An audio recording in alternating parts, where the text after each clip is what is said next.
Next है, इसको हम वन बाय वन जो डिस्कस कर रहे हैं। फर्स्ट है flooding.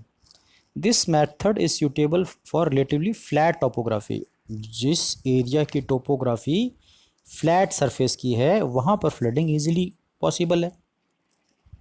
Water is spread as a thin sheet. इसमें क्या करते हैं हम, पानी को एक थिन शीट, एक थिन लेयर के फॉर्म में पूरे एरिया के ऊपर स्प्रेड कर देते हैं और धीरे धीरे ये वाटर परकुलेट होता रहता है नीचे की तरफ। It requires a system of distribution of channels for supply of water for flooding. इसमें एक चैनल्स का पूरा एक डिस्ट्रीब्यूशन होना चाहिए, डिस्ट्रीब्यूशन चैनल होना चाहिए जिससे अलग अलग तरफ से पानी आए। ये मेन रिवर, इसको हम अलग अलग पार्ट्स में डाइवर्जन बना के और पूरा फैला देते हैं। इससे क्या है, एरिया बढ़ जाता है। जैसे यहाँ से पानी आ रहा है, ये भी इसको रास्ता मिल गया, ये भी रास्ता मिल गया और वापस यहीं मिल गया। तो ये एरिया हमने इसको बढ़ा दिया। एरिया बढ़ाने की वजह से परकुलेशन बढ़ जाएगा। Higher rate of vertical infiltration is obtained on the area with undistributed vegetation and sandy soil covering. जहाँ पे सैंडी सॉइल वगैरह का कवरिंग है, वेजिटेशन कम है, वहाँ पे ये फ्लडिंग सिस्टम हम यूज़ करते हैं इन्फिल्ट्रेशन को बढ़ाने के लिए। Basins and percolation tank. This is the most common method of artificial recharge. In this method, water is impounded in a series of basins or percolation tanks. इसमें क्या है कि जो वाटर है उसको एक सीरीज ऑफ परकुलेशन टैंक्स, कुछ tanks बना दिए जाते हैं टेम्प्रेरी, जहाँ पे वाटर को हम स्टोर कर सकते हैं। उन टैंक्स, सीरीज ऑफ टैंक्स के अंदर पानी को भर दिया जाता है और इन टैंक्स से धीरे धीरे पानी रिसना शुरू कर देता है। द साइज ऑफ बेसिन्स में depend upon the topography of the area. In the flatter area we have large basins. अब ये सेम चीज़ है कि टोपोग्राफी पे डिपेंड करेगा। अगर टोपोग्राफी ऐसी है कि वहाँ बहुत सारे ऊंची नीची जगह है, हाइज एंड लोज हैं, तो वहाँ पे हम छोटे टैंक्स बनाते हैं, उनका साइज़ छोटा रहता है। और प्लेन एरिया है तो काफ़ी बड़े बड़े टैंक्स बनाए जा सकते हैं। This method is applicable in alluvial area as well as hard formation. ये जो मेथड है, जो जिस तरह उस एरिया में भी काम में ले सकते हैं जहाँ पे हार्ड रॉक्स मिल रही है, और उस एरिया में भी यूज़ कर सकते हैं जहाँ पे सैंडी एरिया है। The efficiency and feasibility of this method is more in hard rock formation where the rocks are highly fractured and weathered. अगर रॉक एरिया में जहाँ पे हार्ड रॉक्स हैं उस एरिया में अगर हम इस मेथड को यूज़ कर रहे हैं तो वहीं पर ये फिजिबल होगा जहाँ पर फ्रैक्चर्स और वेदर्ड रॉक्स होंगे। रीज़न भी क्लियर है कि वेदर्ड अगर और फ्रैक्चर्ड रॉक होंगे तभी तो अंदर परकुलेशन होगा।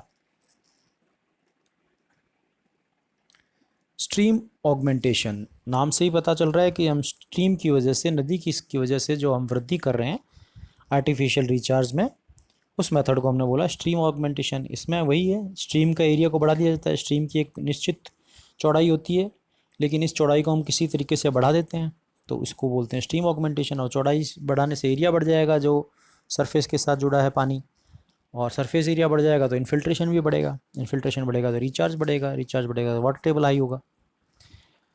Stream augmentation. The seepage from a natural stream or rivers is one of the most important source of recharge of groundwater reservoir. Ground water को रिचार्ज करने का ये एक बहुत ही इंपॉर्टेंट सोर्स है, क्योंकि फुल क्वांटिटी में वाटर अवेलेबल होता है स्ट्रीम्स में। When total water supply available in the stream or river exceeds the rate of infiltration, the excess of is lost as runoff. अब स्ट्रीम्स के बेस से पानी इनफिल्टर तो होता रहता है, लेकिन पानी इन्फिल्ट्रेशन की जो रेट है उससे ज़्यादा होता है, तो जो एक्स्ट्रा पानी है वो बहता है, बह के आगे निकल जाएगा, तो हमारे तो काम नहीं आया। लेकिन अगर हमें उसे काम में लेना है कि फ्यूचर में भी ये काम आता रहे, तो उसके लिए क्या करना पड़ेगा, हमें रेट ऑफ रिचार्ज बढ़ाना पड़ेगा। और रेट ऑफ रिचार्ज बढ़ाने का क्या तरीका है? This runoff can be arrested through check bunds और widening the stream beds through larger area is available, thus the larger area is available to spread the river water increasing the infiltration. क्या कर सकते हैं, जब run of को रोकना पड़ेगा, बह के आगे चला जाएगा तो हमारे तो काम नहीं है वो पानी, तो उसको रोकते हैं। रोकने के लिए क्या करते हैं, हम एक बंद्स बनाते हैं या डैम्स बनाते हैं। डैम्स बनाने के कारण वो पानी यहाँ पे, ये एक रिवर थी और इस रिवर के यहाँ पे हमने एक बंद बना दिया, बांध बना दिया। यहाँ बांध बनाया तो ये जो एरिया होगा ये इंक्रीज़ होगा, जहाँ तक पानी था पानी और आगे बढ़ेगा, और आगे बढ़ेगा तो सरफेस एरिया बढ़ेगा, सरफेस एरिया बढ़ेगा तो रिचार्ज बढ़ेगा।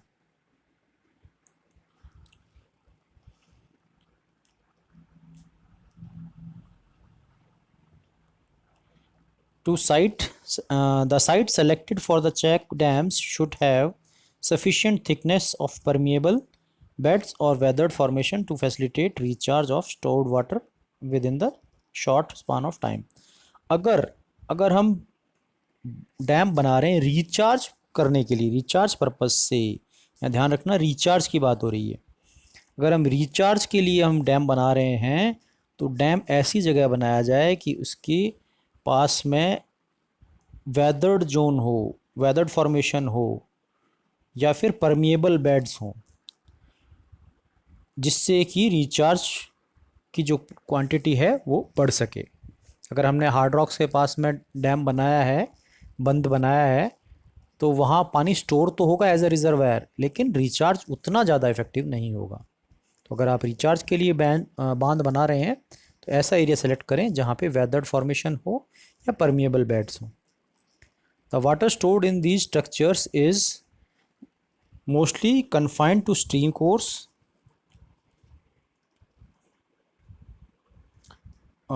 water stored in these structures is mostly confined to stream course and height is normally less than 2 meters.